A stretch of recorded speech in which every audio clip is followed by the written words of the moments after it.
So in this week's episode, we got Itachi with the Sharingan. Now, he still hasn't really used it yet. He's just wandering around his house. His dad acknowledges that he has a Sharingan now.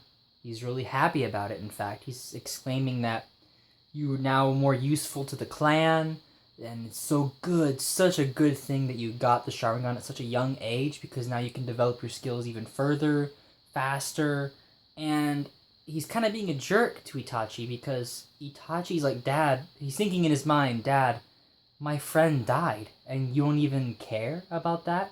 I mean, it's like he just thinks that the Sharingan is the only thing that's important, and using it for the clan is the only thing that's important, and to Itachi, he's like, losing his best friend is what was important to him. Like, he didn't want his friend to die if that was the only way to get that power. But that's just how Fugaku is, pretty much, to Itachi. And later, I mean, he gets that way with Sasuke as well, that only being powerful and being exceptional is all that matters, pretty much, in life. The next part that it goes into is Itachi and Shisui are going into the Forest of Death for a mission. I guess they're tracking somebody, some fugitive or something. So they're in the Forest of Death, and it's interesting because we've never seen these two work together yet. I mean, Shisui kind of trained Itachi a little bit, with the kunai jutsu or whatever, but now they're actually on a mission together. And so this mission is going to help bring their bond closer together. And that's why when Shisui dies, it's just a traumatic event for Itachi that he unlocks the Mangekyo Sharingan. You get to see firsthand Shisui's really amazing tracking abilities. Like, he sees just a little bit of dirt moved around. He's like, this was a footprint. Somebody was in a hurry. There's a twig broken randomly. A twig doesn't break like this when it falls off the tree. Somebody broke this from running or whatever.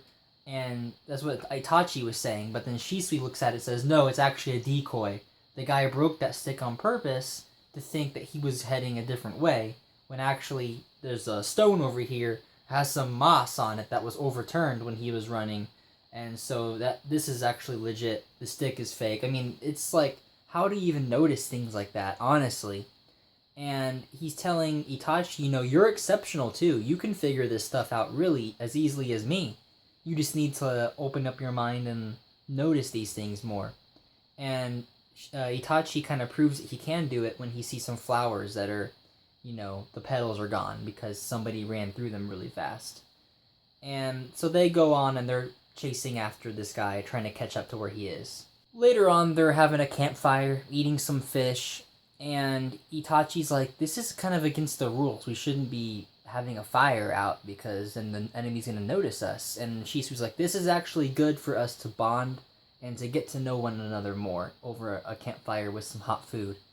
And Itachi is just amazed at how amazing Shisui is. And Shisui's like, no, you're exceptional too. Like, I'm really surprised I have to teach you anything. And Itachi gets kind of mad because he feels like, I guess, he's better than what Shisui's saying. But Shisui says, like, no, that's not a bad thing because it makes me happy to teach you more than that you need to know in the future.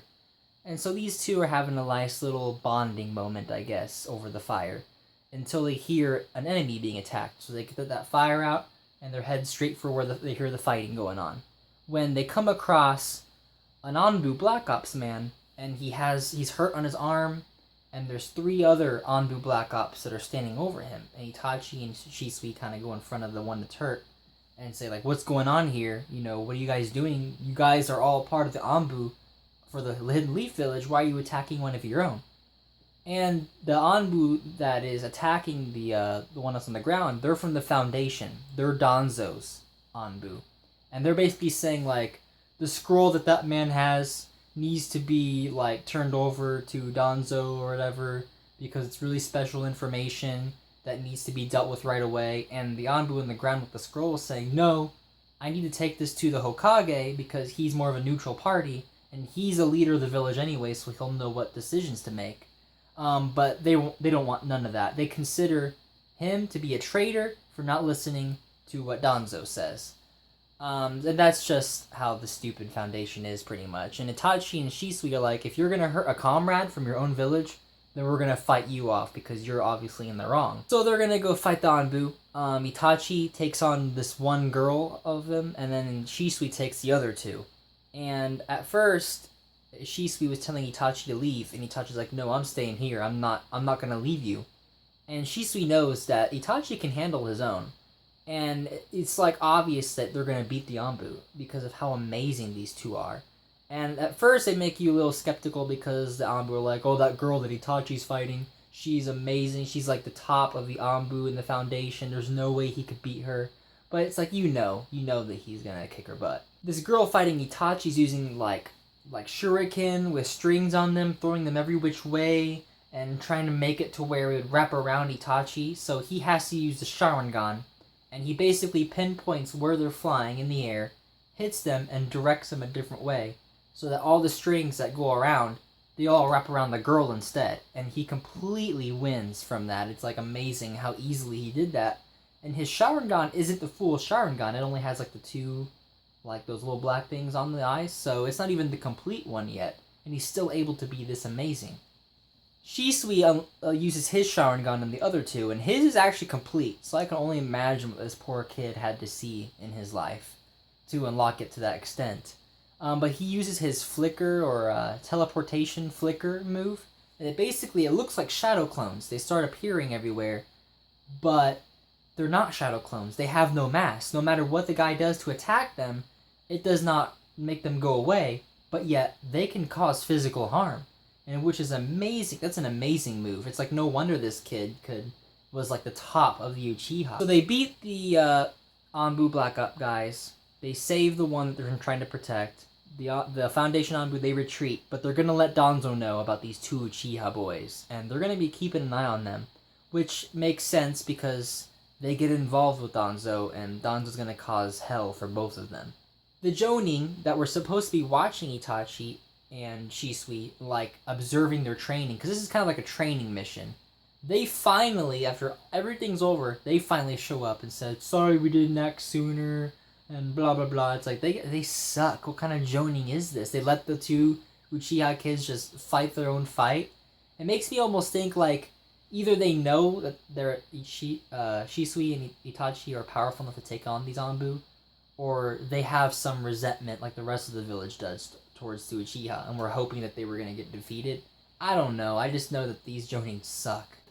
So that mission's over. It's all calmed down. Shisui and Itachi are headed to the village. Itachi twisted his ankle, so he's on the back of Shisui. And they're talking about, like, the future of the village, what they want to accomplish. And Itachi's like, "I'm really tired. I want to sleep." Shisui said, "Go ahead and sleep." He said, "We're like brothers, you and me." He actually came out and said that, and it was really meaningful because that's really what the relationship is, and it's almost like Shisui's teaching Itachi how to be a very good brother to Sasuke. Like, you can see the similarities, like he's carrying Itachi on his back, and then Itachi later is going to carry Sasuke on his back. It's like the similarities between the two. It's like brothers. And before Itachi falls asleep, Shisui tells him, "I'm never going to betray you."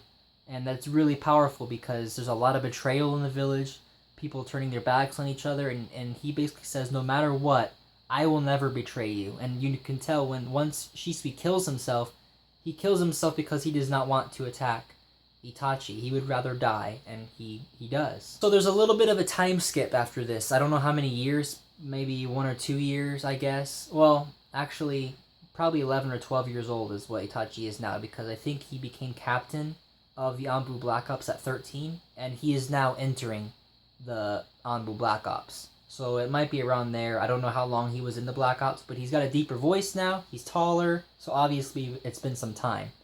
But yeah, he's introducing himself to the Anbu. We see not Kabuto, Yamato is his name. We see him there, young Yamato, because of course he was in the Black Ops. So we see them all there, and that's how the episode ends. So hopefully, I know the preview for next week is showing the night of the massacre. I don't know if it's going to be like the beginning of it or the whole thing, because if it is, they've skipped quite a bit of time in between. There's a lot of material they could have came up with in between it, but I guess we're just skipping along. So if this arc is only 9 episodes. There's still like 3 or 4 episodes to go after that. So I don't know what they're going to be doing unless they're going to be following Itachi going into the Akatsuki, and his, I guess it ends maybe when he dies, or maybe when he tells Sasuke farewell in the cave with Kabuto. So we'll see how it goes. Tell me what you guys think. Did you like the episode? Do you even care about this arc at all? I mean, a lot of people seem to care about this arc a lot.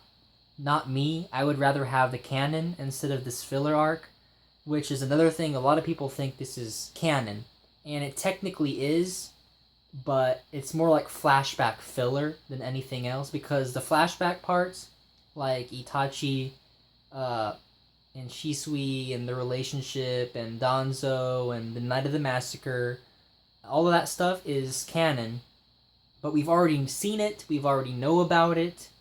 The rest of it is filler, honestly. The rest of it's filler tying it all together. So to me, it's a filler arc, and it's filling in time before the canon starts, the actual story, the war arc that we're currently in. I would have been fine if they did this after the war arc, but I don't know what to say about that. But yeah, let me know what you guys think, and like and subscribe if you enjoyed the video. Really appreciate it, and have yourselves a great one.